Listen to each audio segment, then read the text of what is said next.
Syria, Iran, Iraq. This country was taken over by a group of people with a policy coup. To shape Israel's environment, to take down, to damage, to fragment the countries around Israel. Today, the United States must destroy the same regime because a nuclear-armed Saddam will place the security of our entire world at risk. Syria, Libya, Iraq, Iran, Somalia, Sudan, and Lebanon. Systematically, the United States has done Netanyahu's bidding for almost 30 years now. I think it's interesting, as you pointed out, the U.S. Calls HTS a terrorist group, but obviously the U.S. is part of what's happening these days. For Israel, this is standard fare. Overthrow governments in the neighborhood, expand the war, draw the United States in, and the U.S. Is always available at Israel's behest to play games and expand wars. And wars are not fought out of sentiment. Wars are fought with money and armaments. And therefore, you can always find major powers behind these wars. And in the case of Syria, it was Obama in 2011 who tasked the CIA to overthrow Assad. This was at Israel's behest, in my understanding and interpretation. But it required billions of dollars from the U.S. It's really fascinating to go back 1996 with Netanyahu, who wrote a book called Fighting Terrorism. He says, you know, there's Hamas, there's Hezbollah, they oppose Israel. It's not good for us to fight them directly. That won't work. What we need to do is topple the governments that back them. So what we need is regime change throughout the Middle East. And he actually gave a long list of 7 countries that included Syria, Libya, Iraq, Iran, Somalia, Sudan, and Lebanon. And systematically, the United States has done Netanyahu's bidding for almost 30 years now, going to war with every one of them, except for the big one that Netanyahu so much longs for, which is the war directly between the United States and Iran. But the U.S. went to war with Syria in 2011. The United States overthrew Muammar Gaddafi in 2011. It's interesting, Piers, to go back to 2002. This is after 9/11, of course, to watch Netanyahu as being the lead cheerleader for the U.S. to overthrow Saddam Hussein. Israel acted because we understood, that a nuclear-armed Saddam would place our very survival at risk. And today, the United States must destroy the same regime because a nuclear-armed Saddam will place the security of our entire world at risk. Once one of the principal regimes in the terror network has nuclear weapons, you cannot prevent the terror network from having nuclear weapons. Did Israel launch that preemptive strike because Saddam had committed a specific act of terror against us? Did we coordinate our actions with the international community? Did we condition this operation on the approval of the United Nations?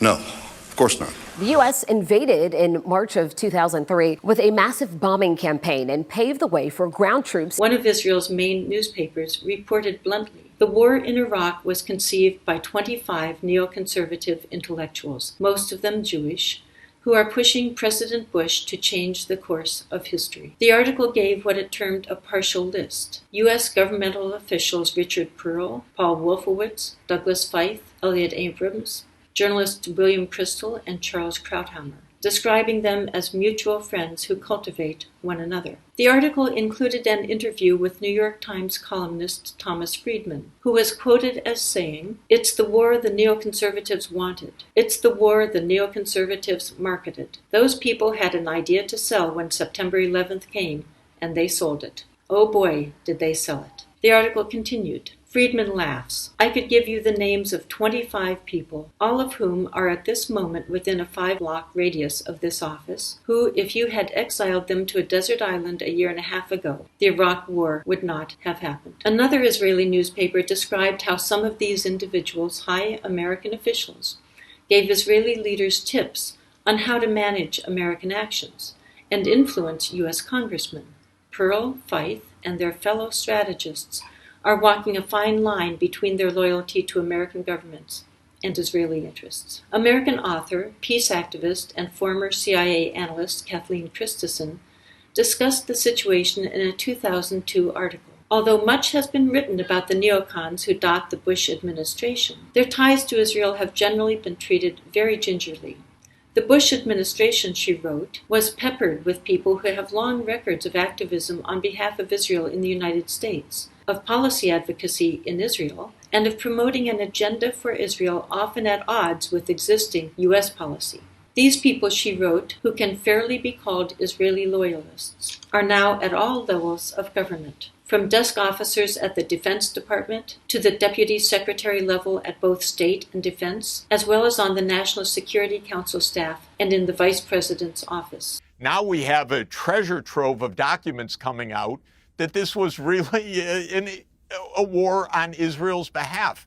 Everything about the weapons of mass destruction was phony, known to be phony inside the U.S. government, but this was the argument that was given, and Netanyahu was there in Washington telling him it'll be just great if you take out Saddam Hussein. It's going to topple all the rest of the governments. The idea was, incidentally, that Saddam would be toppled and then the U.S. military would go right into Syria right away. They said there are weapons of mass destruction. Bottom line, there were no weapons of mass destruction. The Iraqis did not knock down. It was not Saddam Hussein that knocked down the World Trade Center. We started this because Syria was on Netanyahu's list. And it was literally a list, by the way. We know from this remarkable story of the former NATO commander, Wesley Clark, the supreme commander of NATO. Wesley Clark went into the Pentagon, after 9/11, and he was given the list of the 7 countries that we were going to take out in 5 years. This was Netanyahu's list. So I came back to see him a few weeks later, and by that time we were bombing in Afghanistan. I said, "Are we still going to war with Iraq?" And he said, "Oh, it's worse than that." He said, he reached over on his desk, he picked up a piece of paper, and he said, I just got this down from upstairs, meaning the Secretary of Defense's office today, and he said, this is a memo that describes how we're going to take out 7 countries in 5 years, starting with Iraq and then Syria, Lebanon, Libya, Somalia, Sudan, and finishing off Iran. I sat on this information for a long time, for about 6 or 8 months. I was so stunned by this I couldn't begin to talk about it. And I couldn't believe it would really be true, but that's actually what happened. These people took control of the policy in the United States. And I realized then, it came back to me, a 1991 meeting I had with Paul Wolfowitz. In 2001 he was Deputy Secretary of Defense, but in 1991 he was the Undersecretary of Defense for Policy. It's the number 3 position in the Pentagon. And I had gone to see him when I was a 1-star general. I was commanding the National Training Center. Scooter Libby came to the door. I met Scooter for the first time, and he brought me in, and I said to Paul, I said, and this is 1991, I said, "Mr. Secretary, you must be pretty happy with the performance of the troops in Desert Storm." And he said, "Well, yeah," he said, but not really. He said, "because the truth is we should have gotten rid of Saddam Hussein, and we didn't." And this was just after the Shia uprising in March of 91, which we had provoked, and then we kept our troops on the sidelines and didn't intervene. And he said, "But one thing we did learn," he said, "we learned that we can use our military in the region, in the Middle East, and the Soviets won't stop us." He said, "And we've got about 5 or 10 years to clean up those old Soviet client regimes. Syria, Iran, Iraq. This country was taken over by a group of people with a policy coup. Wolfowitz and Cheney and Rumsfeld, and you could name a half-dozen other collaborators from the Project for a New American Century. They wanted us to destabilize the Middle East, turn it upside down, make it under our control. It went back to those comments in 1991. Now, did anybody ever tell you that? Was there a national dialogue on this? Did senators and congressmen stand up and denounce this plan? Was there a full-fledged American debate on it? Absolutely not. And there still isn't. Trump's executive order targets 7 countries: Iraq, Syria, Libya, Somalia, Sudan, Iran. Well, how did these countries become countries of concern? That was under Barack Obama and Congress and Dianne Feinstein. Legislation in 2015 and 2016 made those same countries countries of interest. That's where Trump got those countries.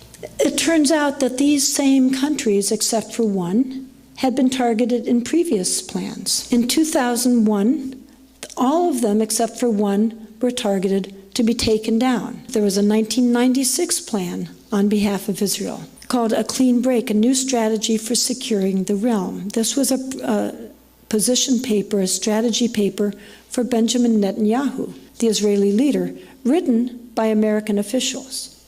The realm they were talking about protecting was Israel, not the United States. And in it, they specifically talk about the need to shape Israel's environment, to take down, to damage, to fragment the countries around Israel. We invaded Iraq, largely on behalf of Israel. This is written about openly in the Israeli press.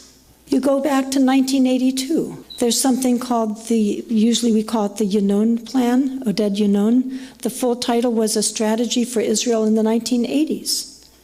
This was published by the World Zionist Organization. It called for the dissolution and downfall of existing Arab states. It specifically mentions Egypt, Iraq, Syria, Sudan, Libya, Lebanon. The entire Arabian Peninsula is a natural candidate for dissolution, breaking Egypt down. If Egypt falls apart, countries like Libya, Sudan, or even the more distant states will not continue to exist in their present form and will join the downfall and dissolution of Egypt. Quote, Iraq, rich in oil, is guaranteed as a candidate for Israel's targets. Its dissolution is even more important for us than that of Syria. Iraq is stronger than Syria. In the short run, it is Iraqi power which constitutes the greatest threat to Israel. Every kind of inter-Arab confrontation will assist us in the short run and will shorten the way to the more important aim of breaking up Iraq into denominations as in Syria and in Lebanon. Let's look at 1954. This is again online.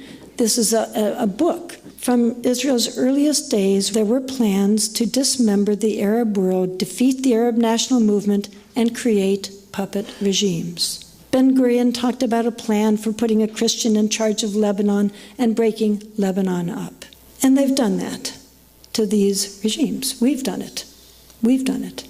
WikiLeaks divulged one of Hillary's emails in which he said the best way to help Israel is to help the people of Syria overthrow the regime of Bashar Assad. So here's Syria. Here's what's been done to Syria. 300,000 at least are dead. And then, as the UK Guardian very honestly said, the disorder and chaos that we see now in Syria would not be an unfortunate side effect of war with Iraq, but a sign that everything is going according to plan. That was the plan. And now we have tragedy growing in Europe. Deaths there. France. But before this picture was this picture of a Syrian boy. And before that little Syrian boy was this Palestinian boy in Gaza. All of this is going on and on and on and on and on with our tax money. And now the same groups are targeting Iran. This was one of the countries named under these various plans, beginning with Ben-Gurion through Yunon Oded, through the project of the New American Century. All of these named Iran. Iraq's taken care of. Syria's taken care of. Egypt's bought off. Jordan's bought off. Iran is left. So now we had a newspaper advertisement in the New York Times put in by all of these Israel advocacy organizations demonizing Iran. The media give us a lot of misinformation about Iran. But Iran has children too. They also play on beaches. It's time to stop what's going on.